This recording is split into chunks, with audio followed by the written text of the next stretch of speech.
Hey there, listeners, and welcome to Film Jot Review's BookSmart, the directorial debut for actress Olivia Wilde, known for playing 13 on House MD and starring in 2010's Tron Legacy.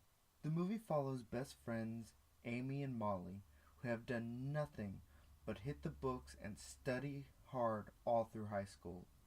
And on the night before graduation, they finally decide that it is their last chance to go out and party before it's all over. Now, I'm going to be very straightforward and just say that I really enjoyed this movie. The chemistry between Amy and Molly feels so real and pure.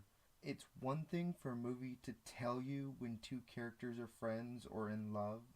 It's another when the actors make you believe it without a doubt.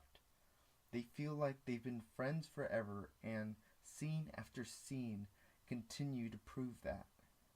The comedy in this film is written perfectly. The movie may be a conventional teen comedy, but it stands out for having character-based humor, not just a bunch of surface-level gags or shock value, but instead bits that play off the characters. Also, none of the comedy feels like it's pandering to just a younger audience or trying to pull one over the older crowd. Most of it feels like it can be translated for multiple generations. Another praise I have for the writers of this film is how they chose to casually approach the subject of a lesbian being one of their leads.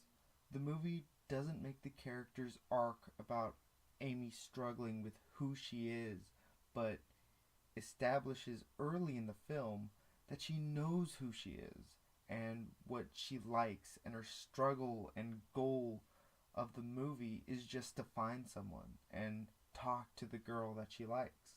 An arc seen in every other male comedy like Superbad, but this time given to a girl who knows who she is and struggles like anyone else. The performances all around are good to great. Caitlin Dever and Beanie Fieldstein are duo in the film. As I said before, they have great chemistry all throughout, but take it even further with their performance in a very pivotal scene in the third act of the film that is so relatable and captivating, it almost brought me to tears.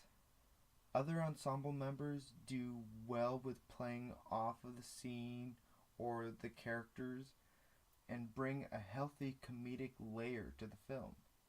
And shout out to one of the members in particular, actress Billie Lourd plays a strange oddball diva named Gigi who pops up almost randomly in several scenes and truly becomes one of the more memorable parts of this film. Among the young ensemble, we also come across several known comedians, such as Will Forte, Jessica Williams, and Jason Sudeikis, all who pop up in scenes and play perfect supporting roles. They come in and bounce off the leads without taking the spotlight, which is exactly what you want from a support character. Now, before I wrap up, I have to shout out a technical key piece of this film. Cinematographer Jason McCormick, who also shot for the 2007 film Zodiac, really breaks the mold with this movie. Most comedies are shot brightly lit and balanced, such as a TV show almost, because it makes it easier to have long takes with actors ad-libbing jokes or lines that can be cut together later and look seemingly consistent. But his work in this movie gives a much more warm and grounded feel that makes everything seem authentic and as if the audience was truly a part of the scene. Overall, in case you couldn't tell, I really enjoyed this movie. I was cringing and laughing all throughout the film. I will, however, give warning that this film has some uncomfortable humor. It is R-rated after all. Not that the comedy is offensive, but it's something that if, or I should say when, I go to rewatch this movie, you'll be with a close friend, some pizza, and a few drinks. Not something I'd watch with family, unless you're extremely close. Not because the film is overly raunchy, but just personal and a little sexual. I see this movie possibly becoming the next big teen comedy for a generation, such as Clueless or Mean Girl was.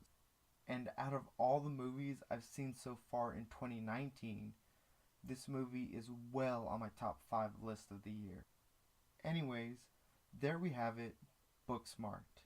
Make sure to let me know what you thought of the film over on Twitter at FilmJot or Instagram at film_jot. Thanks again to anyone for listening, and until next time, this is FilmJot. Stay friendly, guys. See you later.